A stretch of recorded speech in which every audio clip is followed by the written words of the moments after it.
आज हम हिंदी आरोह काव्य खंड से पाठ एक आत्मपरिचय का दूसरा और अंतिम भाग पढ़ेंगे और उसके भावार्थ को समझेंगे।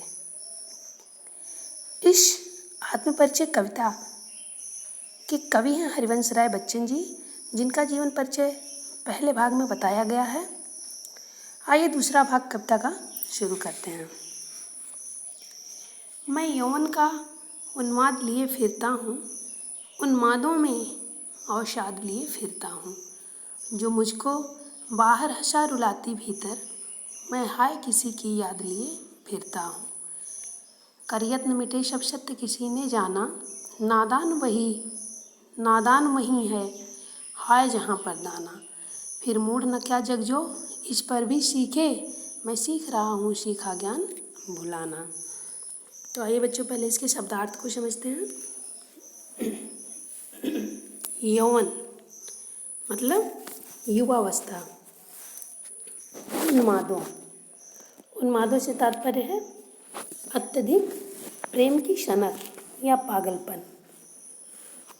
अवसाद से तात्पर्य है दुख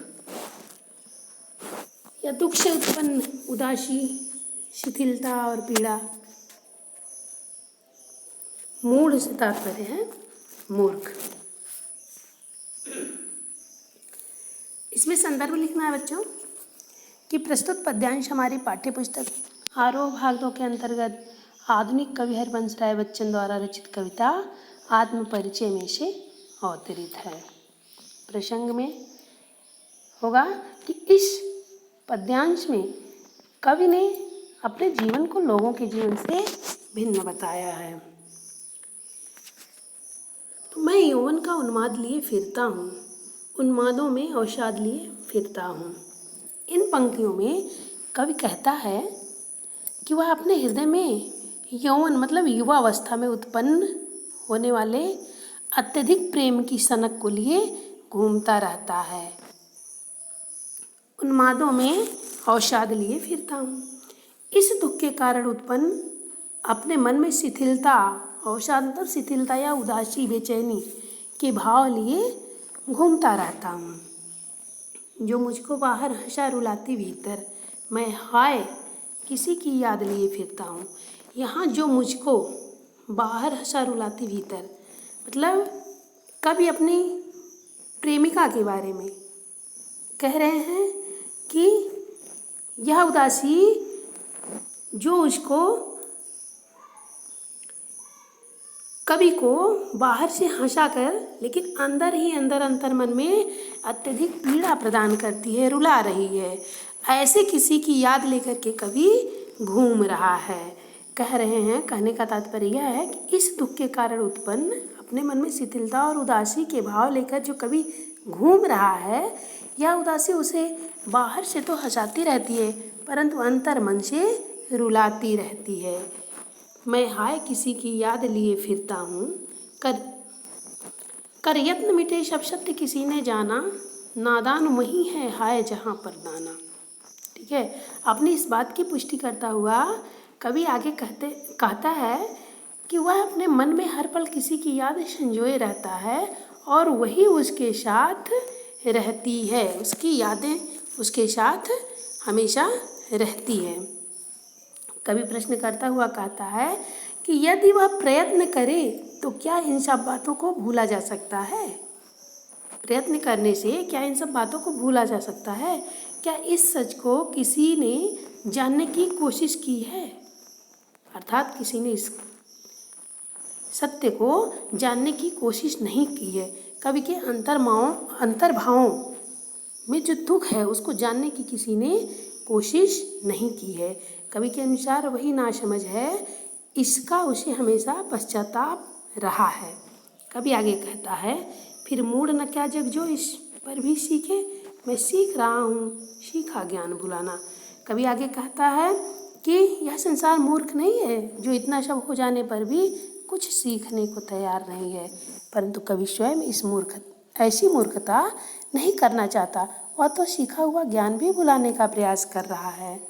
बच्चों इसमें विशेष में होगा कि कवि के हृदय में लोगों की पीड़ा से उत्पन्न भाव अभिव्यक्ति पाने के लिए बेचैन हो उठते हैं। यहाँ इस सच्चाई की ओर संकेत किया गया है। कविता मुक्तक छंद में रचित है। कविता में लाक्षणिकता और गेयता का गुण विद्यमान है, अर्थात यह गेय है। इसकी शैली गेय है, गाई जा सकती है कविता। कर यत्न और जाना, कर यत्न, जाना तथा फिर मूढ़ सीखे आदि पंक्तियों में प्रश्न अलंकार का सुंदर प्रयोग हुआ है। आइए दूसरे पैराग्राफ, कविता का दूसरा पैराग्राफ देखते हैं। मैं और जग और कहाँ का नाता, मैं बना बना कितने जग रोज मिटाता।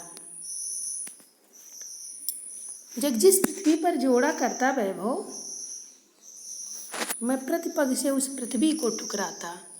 मैं निज रोदन में राग लिए फिरता हूँ, शीतल वाड़ी में आग लिए फिरता हूँ। हो जिस पर भूपों के प्रासाद निछावर, मैं वह खंडहर का भाग लिए फिरता हूँ। इसमें शब्दार्थ होगा बच्चों। नाता मतलब होता है संबंध, नाता का तात्पर्य होगा संबंध। और भूपों मतलब राजाओं के। वैभव मतलब धन दौलत। रोदन मतलब रोना। राग का तात्पर्य होगा गीत, और प्रासाद का तात्पर्य होगा महल। ठीक है, तो इन पंक्तियों में कवि कहता है कि मैं और जग और कहाँ का नाता।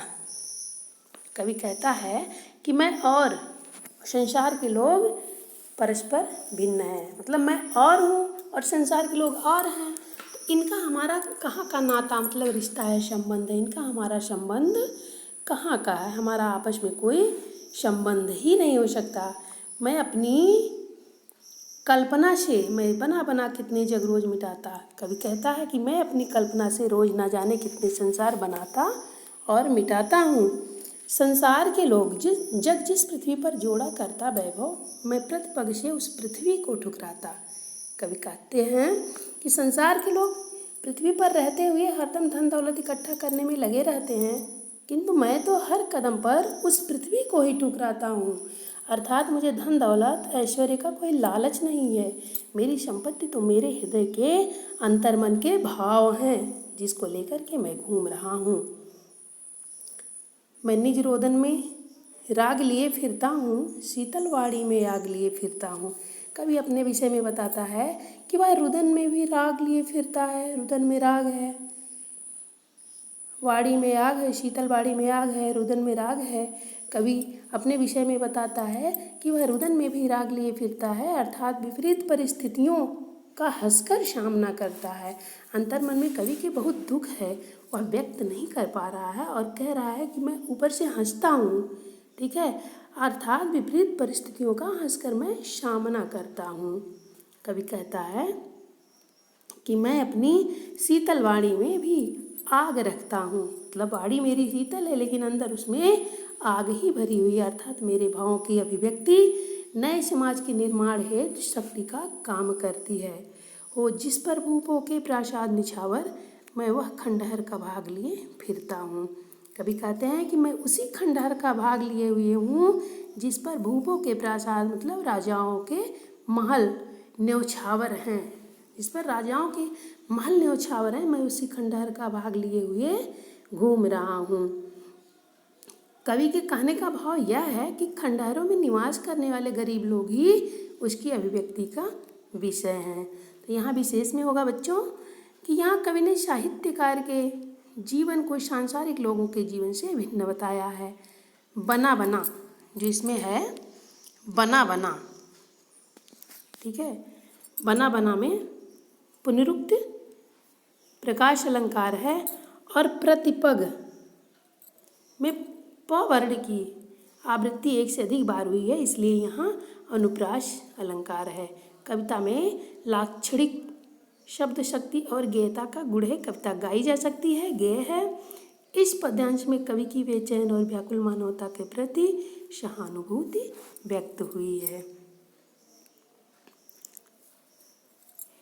आगे देखिए बच्चों, मैं रोया इसको तुम कहते हो गाना, मैं फूट पड़ा तुम कहते छंद बनाना, क्यों कभी कहकर संसार मुझे अपनाए, मैं दुनिया का हूँ एक नया दीवाना, मैं दीवानों का वेश लिए फिरता हूँ, मैं ना मादकता निशेष लिए फिरता हूँ, जिसको सुनकर जग झूम झुके लहराए, मैं मस्ती का संदेश लिए फिरता हूँ। फूट पड़ा, यहाँ फूट पड़ा से तात्पर्य होगा बच्चों कि छटपटा कर कुछ कहना, मतलब कोई अंतर मन का भाव, अंतर मन के दर्द को व्यक्त करना, छटपटा कर कुछ कह देना, भाव व्यक्त करना फूट पड़ा कहा जाता है। और छंद बनाना का तात्पर्य है कविता लिखना, ठीक है। दीवाना मतलब मनमौजी, दीवाना से तात्पर्य है मनमौजी, जो अपने मन का करने वाला है, अपने मन में मस्त रहने वाला, मन के भावों में मस्त रहने वाला मनमौजी होता है, उसे दीवाना कहा जाता है। इन पंक्ति में कवि कहना चाह रहे हैं इन पंक्तियों में कि मैं रोया इसको तुम कहते हो गाना। कवि कहते हैं कि मैंने अपने शब्दों के माध्यम से संसार की बेचैन मानवता की पीड़ा का वर्णन किया है, किंतु संसार के लोगों ने उसे काव्य गीत माना है। मैं अंतर मन के भावों को मैंने जो व्यक्त किया है, अर्थात मैंने जो रोया है, उसको इस संसार के लोगों ने काव्य गीत माना है। मैं फूट पड़ा तुम कहते छंद बनाना, मैं संसार की पीड़ा को देखकर फूट फूट कर रोता हूँ। जब मैं अपने अंतर मन के भावों को संभाल नहीं पाता हूँ और फूट फूट कर रोता हूँ, तो उसको इस संसार के लोग क्या कहते हैं, छंद बनाना कहते हैं, ठीक है। उस चीज़ को इस संसार के लोगों ने छंद बनाना मान लिया है। क्यों कभी कहकर संसार मुझे अपनाए, मैं दुनिया का हूँ एक नया दीवाना। कभी कहते हैं कि संसार के लोग मुझे कभी कहकर अपना रहे हैं, क्यों ऐसा कर रहे हैं, मैं ऐसा नहीं चाहता, लेकिन मैं स्वयं को संसार का दीवाना मानता हूँ। मैं दीवानों का वेश लिए फिरता हूँ, मैं मादकता निशेष लिए फिरता हूँ।